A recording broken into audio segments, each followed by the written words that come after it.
안녕하세요. 건기어 문제집으로 인사드립니다. 오늘은 제3회 실전 모의고사 1회부터 25회까지 보겠습니다. 인지 능력이 없는 환자의 방에 처방되지 않은 약이 발견되었을 경우에는 즉시 간호사에게 보고를 합니다. 어떤 처치를 하기 전에 먼저 보고를 하고 의사의 처방에 의해 처치를 실행하는 것이 중요합니다.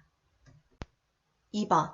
내과 병동에서 하나와 간호조무사의 가운이 동일한 옷감으로 제작되었다. 매슬로우 기본 욕구 중에 어디에 속하는가? 정답은 1번을 선택할 수 있습니다.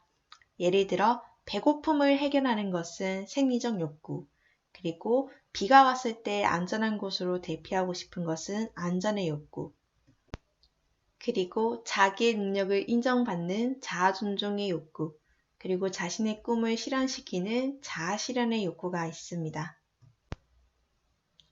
환복과 이제 의료진의 옷감이 비슷한 곳을 사실 본 적은 없는데 정말 이런 곳이 있다고 하면 환자분들 입장에서는 같이 질환을 헤쳐나가는 동료로서의 마음이 기쁠 것 같습니다. 3번. 신부전 환자의 시기로 적절한 것은 4번을 고를 수 있습니다. 우리가 신부전이라고 하는 것은 고혈압과 당뇨에 의해서 그리고 사구체 신염에 의해서 이게 만성적으로 신장의 기능이 낮아졌을 때를 뜻합니다.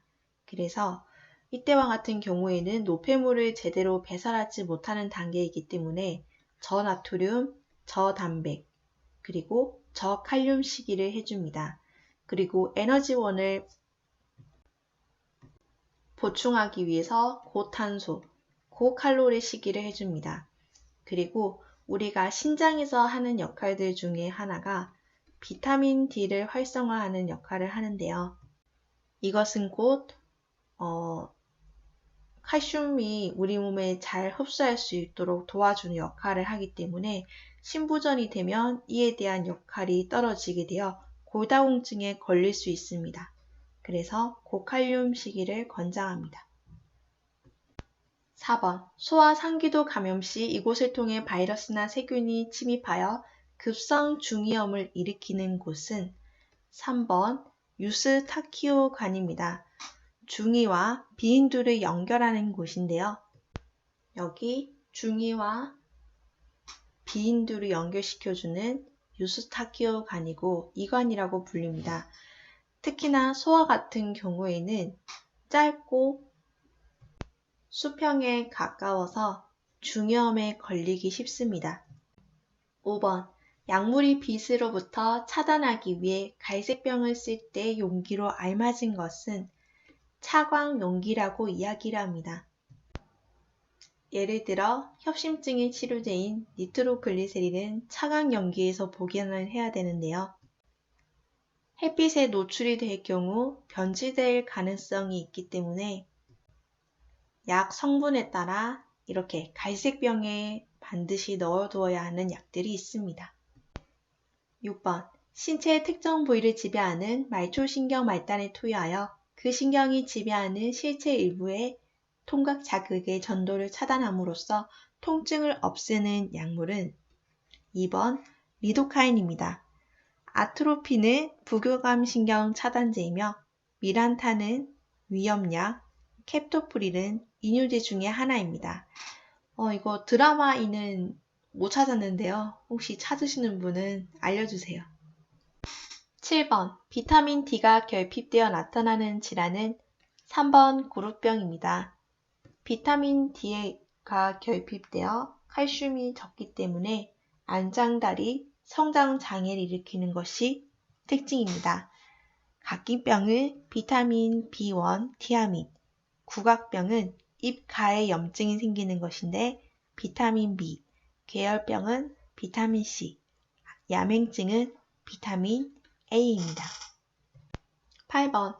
에너지를 많이 소비하게 되는 소모성 질환인 결핵이나 수유 중인 임산부 또는 당뇨병이나 회복 중인 환자에게 특히 제공해야 할 시기는 1번 고단백 시기입니다.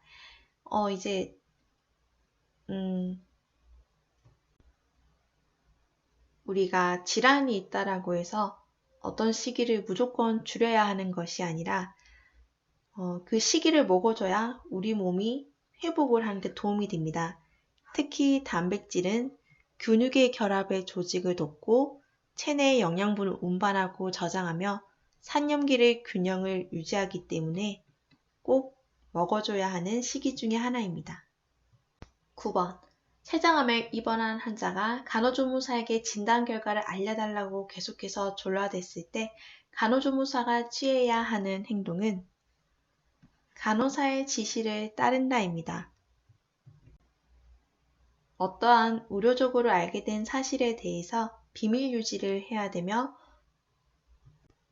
환자가 요구할 경우 간호사나 의사에게 문의할 수 있도록 안내해야 합니다. 10번. 백내장 수술 후에 환자의 간호로 적합한 것은 안압을 올리지 않기 위해서는 기침이나 재채기를 금해야 할 것입니다. 그리고 수술 한쪽은 위로 두어야 하며 수술 직후는 조심해야 됩니다. 그리고 코를 풀어주는 것도 안압을 올리기 때문에 조심해야 합니다. 임신 34주가 된 인부의 혈압이 150에 100이고 부종이 일어날 때 올바른 간호로는 3번을 선택할 수 있습니다. 임신성 고혈압이 보일 때는 부종과 단백뇨를 보이게 되고 자간전증을 지나 자간증과 같은 임신에 심각성을 주는 증상을 보일 수 있기 때문에 관찰이 매우 중요합니다. 임신성 고혈압 같은 경우에는 혈관 내피세포를 손상시켜 모세혈관의 투과성을 증가시키기 때문에 부종이 또 나타날 수 있고 사구체에서도 고혈압의 압력에 의해서 손상을 입게 되면 단백질이 소변으로 나가게 됩니다. 그러면 알부민이 적어지기 때문에 그것 또한 부종의 원인이 됩니다. 12번. 회음부 부위 청결 유지를 할 때 겹친 부분은 세심히 닦아야 되며 대음순에서 소음순으로 솜은 한 번만 쓰고 버려야 합니다. 그리고 알코올솜은 자극이 되기 때문에 베타딘을 이용하고 요도에서 항문 방향으로 닦아야 됩니다. 13번. 수유를 진행하려고 할 때 방법으로는 수유 전에 깔끔하게 기저귀를 갈아주어야 하고 수유 후에는 트림을 시켜줍니다. 그리고 신생아를 안아서 모유수유를 해야 되며 젖꼭지가 아니라 약간 전체적으로 물게 해야 되고 유방 한쪽을 완전히 비우게 되면 다른 쪽 유방으로도 모유수유를 해야 합니다. 그리고 트림을 시키는 이유는 이제 신생아의 소화기관이 완전하지 않기 때문에 먹은 모유에 대해서 역류를 예방하기 위해 해줍니다. 14번. 중이염을 앓고 있는 아동의 간호로 적합하지 않은 것은 부드러운 유동신과 연식을 제공하여 우리가 이렇게 저작근이 움직일 때도 이제 얼굴 쪽 근육이 다 움직이기 때문에 자극을 줄입니다. 그리고 아픈 위쪽으로 눕히는 것이 아니라 아래쪽으로 눕혀 염증이 퍼지지 않도록 하고 나머지는 모두 맞는 설명입니다. 15번. 파상풍에 감염된 환자를 간호할 때에는 광선요법은 황달시 쓰여지는 방법입니다. 그리고 경련시에 압박을 하게 되면 2차적인 손상이 있을 수 있고 체위 변경도 중요하게 하지만 여기에서는 4번의 설명이 중요합니다. 우리가 파상풍균은 신경 독소를 일으키기 때문에 이것은 신경계를 침범하게 되어 근육의 긴장과 연축을 일으킵니다. 그래서 목에서부터 근육 경련과 경직이 오기 시작하면 방군 긴장이라고 하는 이런 증세를 보입니다. 그리고 마지막으로 제일 무서운 증상으로는 우리가 호흡을 할 때도 주변의 근육에 의해 할 수 있는 것인데 그것조차 마비가 되었을 때입니다. 그래서 자극이 되지 않기 위해서 방을 어둡게 해주면 도움이 됩니다. 16번. 노인의 낙상 예방을 위해서는 조도가 높은 것은 눈부심을 유발할 수 있습니다. 그리고 식사 시에는 등받이와 팔걸이가 있으면 편하고 빠른 동작으로 하는 것은 아닙니다. 그리고 미끄러운 타일은 붙이지 않으며 정상적인 보행이 어렵다 하더라도 운동을 하는 것이 중요합니다.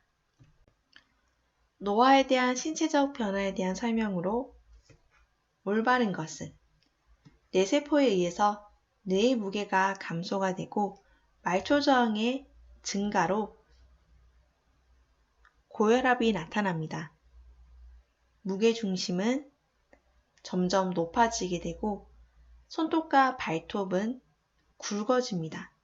그리고 신맛과 쓴맛 외에 단맛이라든지 짠맛이 둔해지기 때문에 음식 간이 점점 짜진다고 하죠. 교통사고를 당한 환자가 숨을 쉬지 않는 것 같을 때 우선적으로 할 수 있는 것은 기도 확보입니다.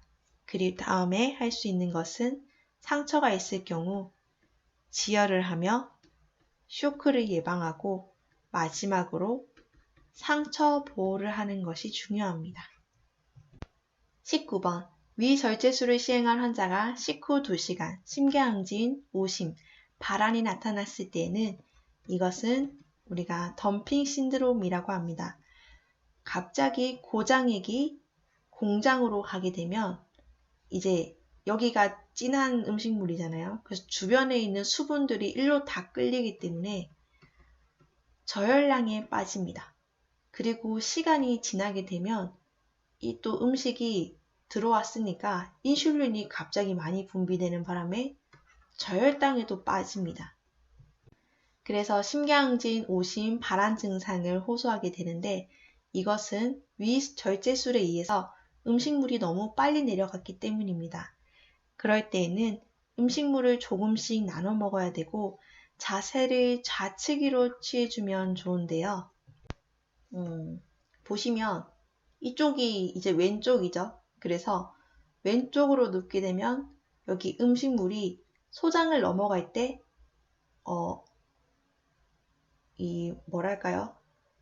다시 말씀드리면 다시 이게 또 오른쪽이죠. 여기는 만약에 오른쪽으로 눕게 되면 이제 이 소장이 오른쪽에 이렇게 치우쳐져 있기 때문에 중력에 의해서 엄청 빨리 내려갈 거예요. 그런데 좌측위를 취하게 되면 이 부분이 이제 하늘 쪽으로 가는 거죠. 그러면 아무래도 위쪽에 있기 때문에 음식물이 천천히 올라간다라는 뜻입니다. 그리고 국물을 자주 먹게 되면 또 이 물에 의해서 음식물이 빨리 내려가고 탄수화물을 많이 먹게 되면 아까 말씀드린 것처럼 저혈량이 빠지기 쉽습니다. 그래서 음식물을 천천히 소화시키는 고지방 식이, 고단백 식이가 도움됩니다. 20번. 관상동맥 질환을 예방하기 위한 시기로 적합하지 않은 것은 저단백 시기를 하게 되면 조직의 회복에 더뎌지기 때문에 고단백 시기를 권장합니다. 21번. 골연화증 환자의 간호로 알맞지 않은 것은 푹신한 침대를 사용한다가 틀렸습니다. 왜냐하면 골연화증은 뼈가 부드러운 상태로 우리가 걷고 뛰는 것은 뼈가 단단하기 때문입니다. 그래서 신체 선열을 유지하기 힘들고 척추에 굴곡을 일으키기 때문에 단단한 침대를 제공해야 합니다. 22번.